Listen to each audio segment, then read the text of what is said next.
Yo, we're back once again for some One Piece content. It's been what, a week, but that's okay because there's a week break right now for said chapter that was supposed to come out. So like today, technically, chapter 1166 supposed to come out, but it didn't because we're on a break.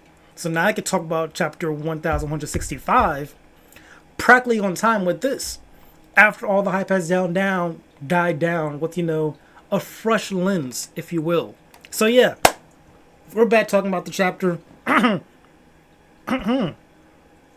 we're back talking about chapter 1165 for One Piece, and this is what I wanted for a very long time, was just an actual fight in One Piece.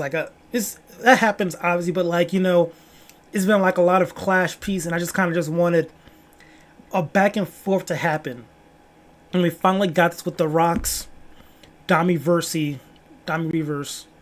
Don't Be Reverse, whatever you want to call it. It's some weird name. We'll just say D Reverse, the reverse, if you will. I don't know. I'm still stuck on this. Whatever. Rocks versus Garp and Roger, and that's exactly what I wanted. Some back and forth, some exchanges. A couple of clashes, a cool move to finish off in the end. I got my fight. And that's what I wanted. I just wanted to see like how did they fight, what was going on. Could have been like a few more panels because like looking at it, we'll open up in the second tab over here. Check this out.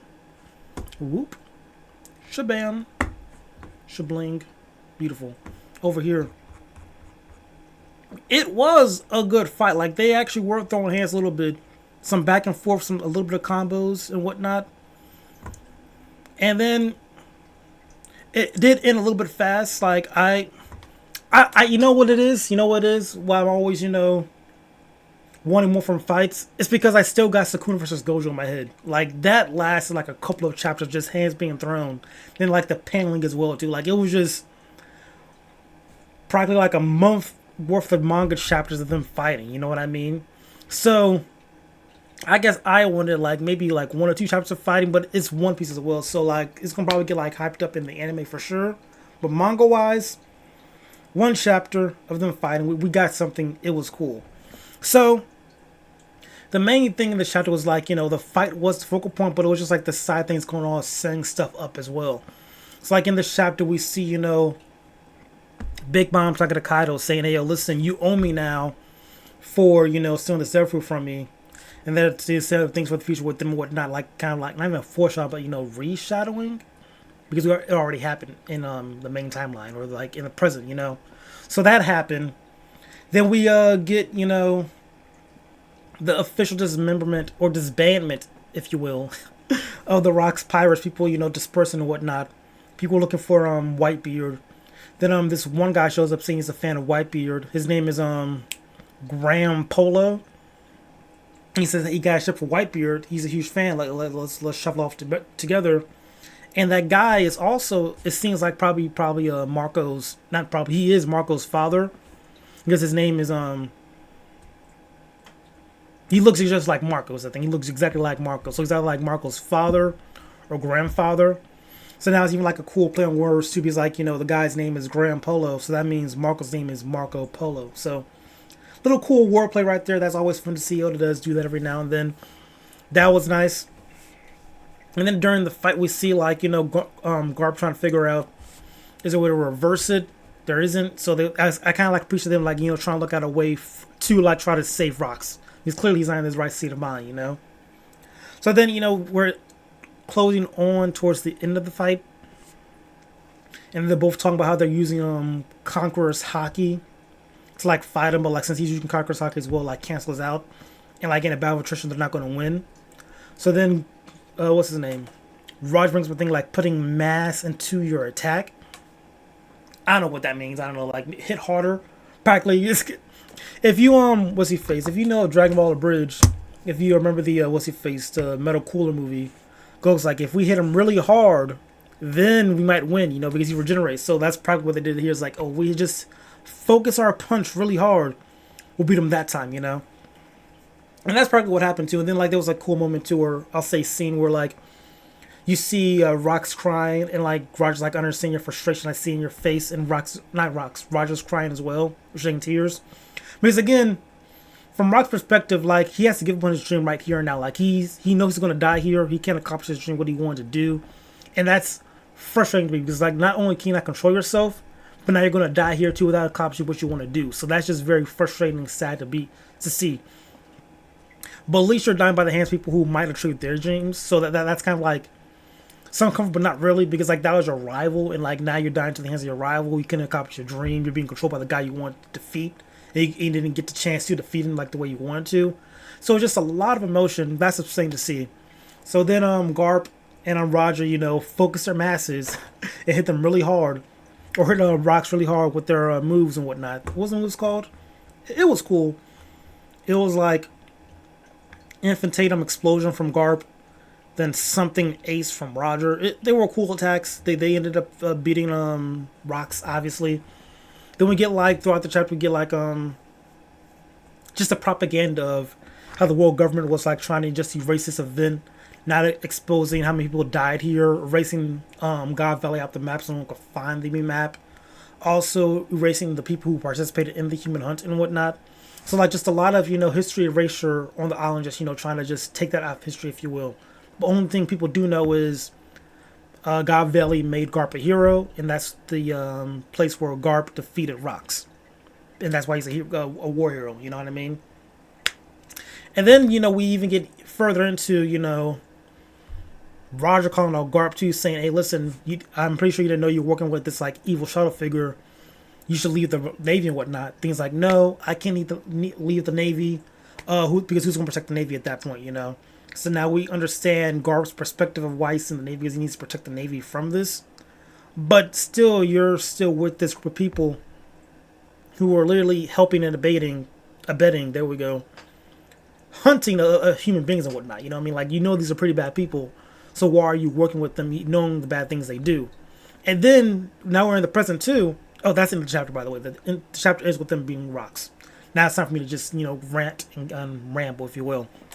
So even though going back to Garp, it frustrates me more now because like now like your government is under control of this evil shadowy figure that does inhumane things, but your reasoning for staying with them is to protect the Marines. Then you're like, okay, fine, protect the Marines, but you would think you would do more when it comes to like making sure at least people are safe, or at least protecting people around you and whatnot. It feels like just Garp really is just a military dog. Like he has like his own, I'm trying to find a word for it, backwards rational. Can I say the word? Rationalization? Not rationalization. Rationalize. There we go. Backwards rationalize. Rationalize. I know the word, but why does it sound weird? Rationalization. Is that even? He's trying to backwards rationalize why he's working for the government when this was the point for him to like leave, and like even shows more to the point he should have left too, because like this was a turning point for Dragon. Like Dragon left for this. Like Dragon, I would assume he left the Marines after this whole incident. Like again, we saw children, humans, people being murdered and whatnot. He couldn't even save a child. He thought he couldn't save a child too. 2 children. He's like, bro, what's going on here? And that's when it started like the Revolutionary Army. So like you would think Garp would like, okay, let me join the Revolutionary Army because at least they are fighting to like stop this, corrupt system. But Garp is just, a slave to the system and just, trying to rationalize why he should be there. Like with just a phony excuse of, oh, I'm going to say to protect them. It's like, that's not real foundation, bro. I think you just kind of, suck with the propaganda, if you will. Because then we fast forward now with there was like, what's he face? He even still works for them because like what was the chapter of it? Like he went to Marriage to be like a bodyguard for the Celestial Dragons, and the type of people they are, but you still help them regardless of the type of people they are and the type of atrocities they commit. It makes no sense.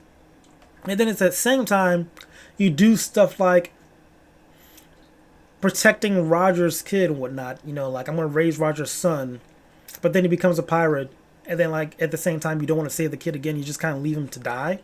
It's just his logic is flawed, and I think that makes him kind of interesting. But at the same time, you can't really root for him because the only person you probably can root, maybe not Aokiji. No, it is Aokiji because at least Aokiji left the Marines, but even then he was still a part of the atrocities too because like again, O'Hara he was there for that, took out Saul, but like he let Robin pass. So like the Marines be doing nice things, but they still are a part of the disgusting system. Is the thing. Aokiji did leave, so that is one bonus. But like he then left to work with pirates, and then like what are you really doing to like stop the oppression or the wrongdoings of the world government? You know what I mean? So Aokiji's still in the gray. Kobe might have a chance, but even then, Kobe's still working for the Marines. But I don't think he knows the full extent of like how bad they. No, because you're with the Marines, you know the extent of like how bad you guys and the bad publicity you do have. So there is some not blame, accountability that needs to be taking place. Like, hey, we're still part of the system, but what are we doing to fix it? And there seems to be like no real fixing of it. So maybe Kobe might be that turning point. Like maybe he might see how filthy Marines are, like how bad it is. It might change it for real. Hopefully. Or he might go down the Garp path. Hopefully he doesn't. Because again, Garp kind of just stayed complacent in the Marines and the world government, like the bad things they do. So yeah, kind of sucky to see how like, because I was like hoping for a reason for Garp to like have like, I want like some strong resolve, like why are you still with the Marines? And like his resolve forward was kind of weak. It was kind of sharp, like, I want to protect the Marines. That seems like a cop-out. That doesn't really seem like a real reason to stay with these people after seeing everything they did. Like again, took like a whole people on the island, human hunting. You're working for this evil shadow demon, and like I gotta say to protect my homies. I'm like, I feel like you should leave and like try to disrupt it, or at least make bigger moves to protect your people. Like at least, like I'm pretty sure he was off the position of like fleet admiral, but turn that down. Like again, I feel like higher position of power, you could do more. But then again, he turned it down. So again, it's a complacency with Garp that it's not looking too good for him. You know what I mean? Not looking too good for him at all. But yeah, I spoke on the Garp part. That was a very important thing I want to talk about because again, so more Garp character, like it's just the complacency that's going on with him and whatnot. So that's cool to see. But yeah, overall, a good chapter. I'm glad what they did. It was a cool fight. The flashback is over. Now next week, see how I'm doing this right now. Now you got the chapter for this week or last week, this week. So next week we're gonna probably talk about Elbaf and like because again Elbaf right now they're in a whole fight right now with the Diamond Reversi of like giants. So Loki should be healed up. The flashback talk is over. We're gonna probably see them pop off. It might be back to back chapters of full gas. Hopefully we'll see how it plays out. You know what I mean? But yeah, overall. Good chapter. I'm happy with it. I'm glad to see people's perspectives I'm glad to finally see Garth's perspective as foundation of White Star Marine and seeing how it really is built on a weak foundation. I think it even shows too how weak his drive is because like when Luffy was trying to save Ace in their exchange when they were going clash bows, like he faltered at that point, but Luffy didn't falter. So even again, like it shows how Garp his heart truly isn't in there, but he's still there because like he's comfortable there. Like it's comfort there. It's comfortable being Marine, and it's like to beat the status quo is a bit too uncomfortable for him. You know what I mean? That probably could be like they're going with Garp. I don't know. I'm just throwing stuff out there. But yeah, that's it for the review. Hope you guys enjoyed. If you did, please like and subscribe. You know what I mean? Takes 2 seconds. Not even, maybe like a half second, because I click. You know what I mean? If you're on your phone, even faster, I think. But yeah, that's it. And yeah, until next time, you guys take it easy, all right?